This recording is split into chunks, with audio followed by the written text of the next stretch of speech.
Hello, guys, and welcome back to Big Brother Canada. And today we are at the fourth eviction of the series. There were 14 people in the house, and by the end of this episode, there's only going to be 10 left in there. And as I mentioned in the last episode, all out war has begun. And I have to say, this episode contained one of the craziest twists I've ever seen in Big Brother history. It was fantastic, and I can't get over it. It was so good. I watched it almost a whole week ago now, and it was genuinely thrilling from start to finish. I'm just blown away with how good it was.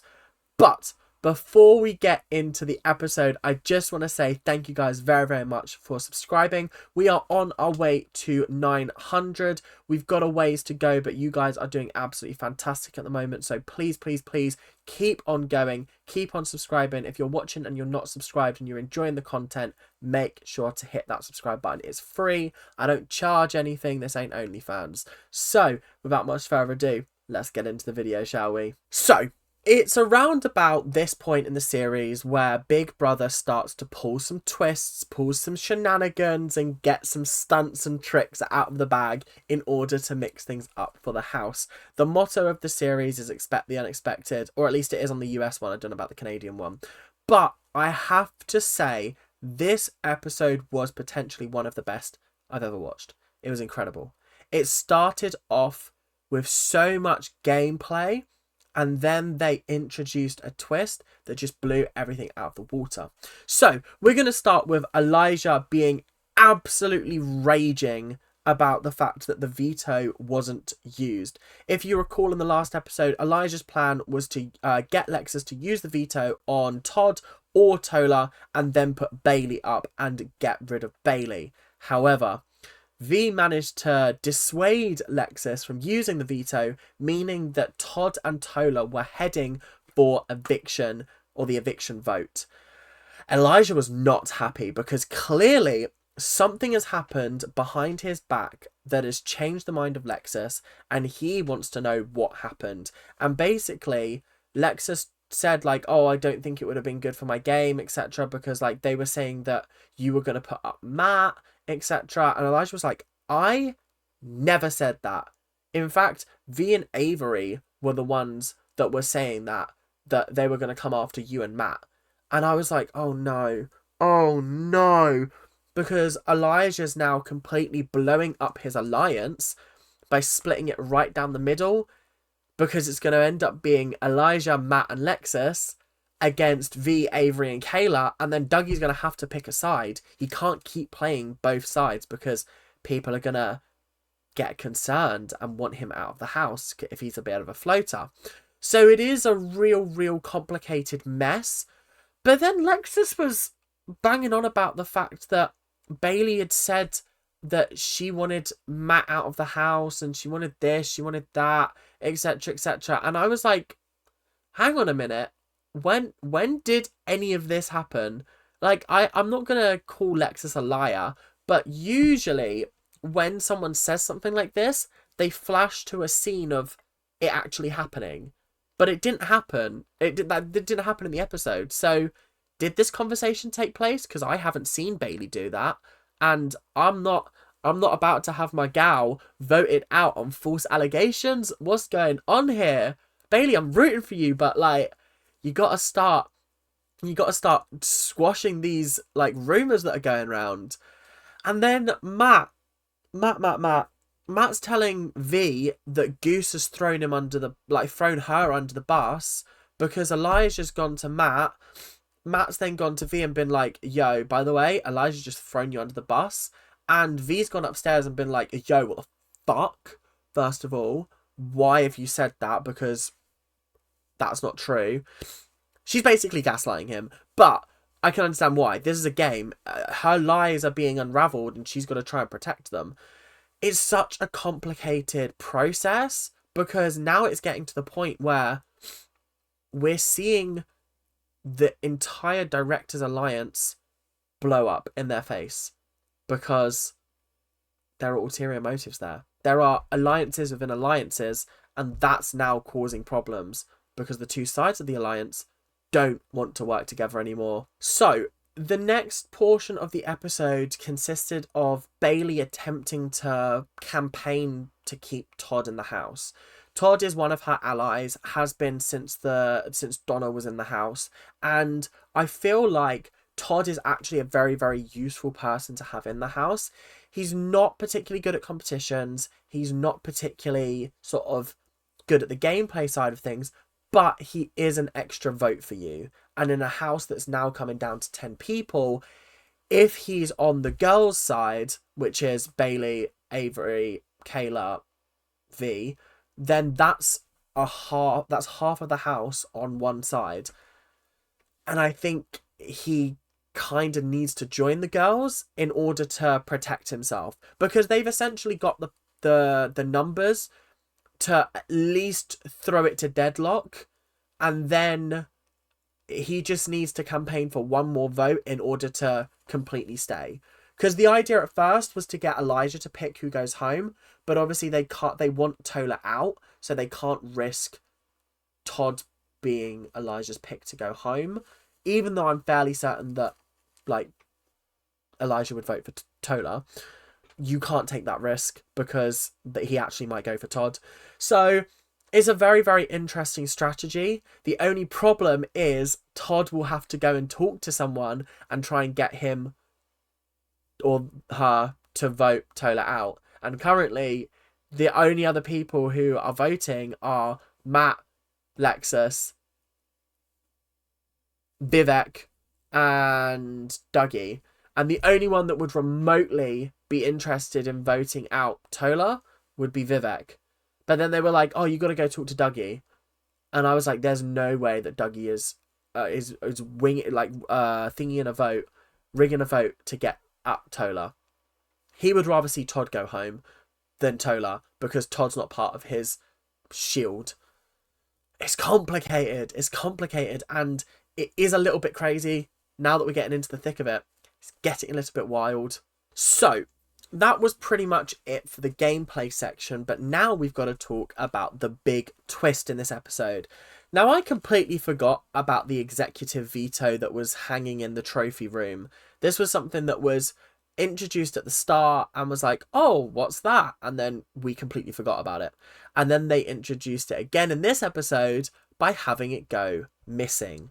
I really didn't know what they were going to do with this twist. What is the executive veto? What does it do? Because we've already had the power of veto competition and Lexus didn't use it. So what is this veto? What is it for? Well, let me explain. So they basically had to have a executive meeting. They all sat around a table. It all had their names on it.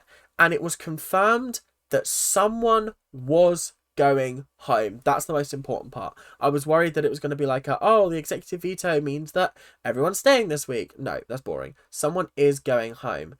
However, they are going to play a little game, and whoever survives the game is going to win the power of executive veto. Now, I'm not going to tell you what this means just yet, but I gotta say, it's a cool power, personally. So, this game that they were playing was called the Chain of Rejection. It started with the head of household, and he had to choose one person to essentially remove from the game. And then that person would choose someone to remove from the game, etc, etc, etc, etc. Elijah, surprisingly, chose Tola. I really thought Elijah was going to pick Bailey, but he picked Tola. Tola then picked Bailey. Bailey then picked Vivek. Vivek then chose Todd. Todd then chose Lexus. Lexus then chose Matt. Matt then chose Kayla. Kayla then chose Dougie. And then Dougie chose Avery. Meaning V ended up with the power of executive veto. V is an interesting character because she really wants to lay low under the radar, but also be instrumental in making big decisions.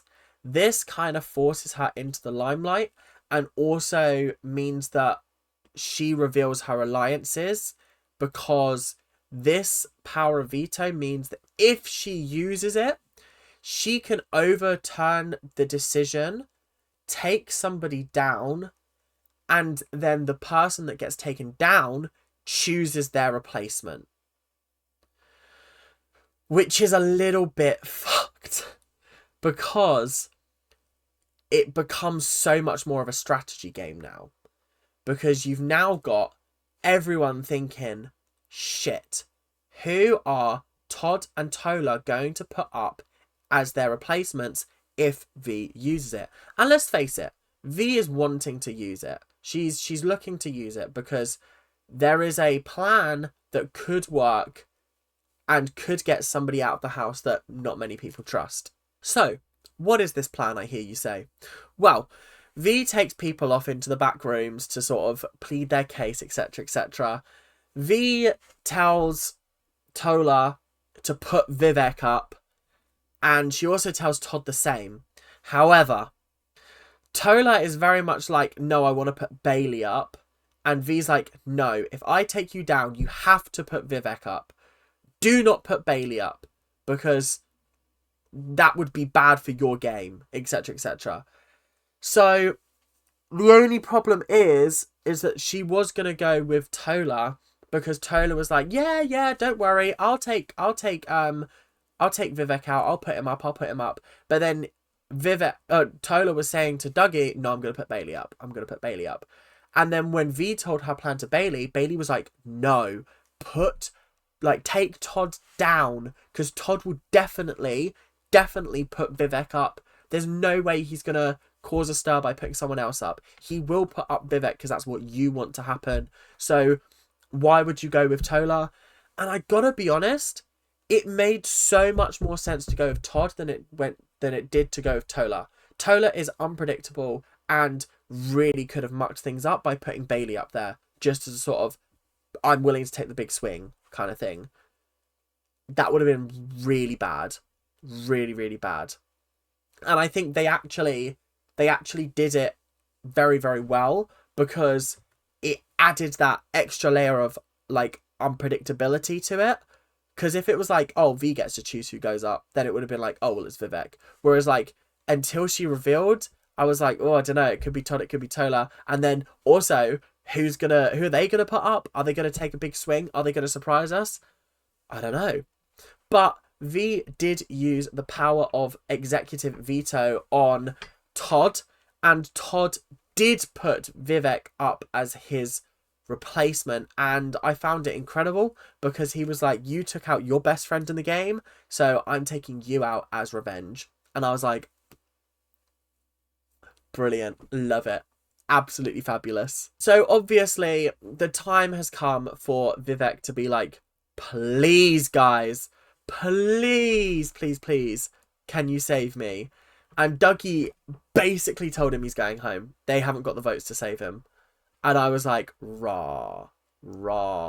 Because if you think about the numbers, the only people who would potentially vote for Vivek, Dougie, end of story. I don't think anybody else in the house would rather see Tola go home. In fact, I don't even think that Dougie would save Vivek over Tola. I actually don't believe that. I don't think there's a single person in this house that would rather Vivek be here over Tola. And that's because he's played a horrific game, but I'll get onto that a little bit more in a minute. So it was really funny also because V and Lexus were pretending like they had no idea what the plan was to him, but obviously they'd both just come up with the plan to get rid of him, so... Do you know what I mean? I actually thought Vivek made a decent case when he was pitching. He was like, look, I am already on my way out. If you keep me in, I am a shield for you. People are going to want me out before they'll want you out. Whereas with Tola, he's better at competitions. He is going to win HOH at some point, and he's going to fuck your games up, basically. And I was like, if he had said that to me, I don't know. I probably would have voted with the group, But also, I would have been sitting there going, he's got a point. He's got a big, fat point about Tola being a little bit dangerous in this game. Yeah. Yeah, well played, Vivek. Well played. Yeah. So when we came to voting time was pretty much how I expected it to go. Avery voted for Vivek. Lexus voted for Vivek. Todd voted for Vivek. V voted for Vivek. Dougie voted for Vivek. Kayla voted for Vivek. Matt voted for Vivek. And Bailey voted for Vivek as well. So, unfortunately, or fortunately in my case, Vivek was voted out of the house. And I gotta say, I'm shocked about how it ended up this way, but I'm not surprised that he was the one that went home, if I'm being 100% honest. Am I shocked that he was even up for eviction in the first place? Absolutely. I really thought he was putting his head down and sailing through this week, but I'm kind of glad that they got him out. I'm kind of glad that they got rid of him, because it makes me so happy to know that Dennis was right and he was the next person out of the house. Because I missed Dennis. I thought he was a fantastic player, but alas, what can you do about it? As for his exit interview, I think he played a really bad game. And I think if he'd have stuck with his guns last week and he'd have put Tola up last week against Elijah, I think they'd have got Tola out this week. Dennis would have stayed. Dennis could have probably won the head of household competition because he strikes me as a kind of astute guy. And I just think that Vivek just made a really, really poor move in that moment, and it blew his entire game up and stopped him from getting any further in the game, because the entire house just couldn't trust him anymore. Because what do you mean you've put up the only person who was defending you? That's a horrendous play. It might be one of the worst moves I've ever seen since Marcellus didn't use his veto on himself and ended up getting voted out of the house. Yeah, that was back in season 3. To be fair, I've only seen seasons 2, 3, and 4, and 24 and 25 of the US series. So no spoilers, please. But yeah, on the whole, that was the episode. Very, very good. All I can say is applause to them, because I was gripped from the moment it started to the moment it ended. It was a roller coaster journey. It was roller coaster central, and very happy. I was very happy with it indeed. So thank you guys very, very much for watching. I hope you guys enjoyed. If you are enjoying the content, make sure to like, comment, subscribe, do all of that YouTube stuff that you guys do so well. And I will see you guys in the next episode. Keep on ranting. Bye now.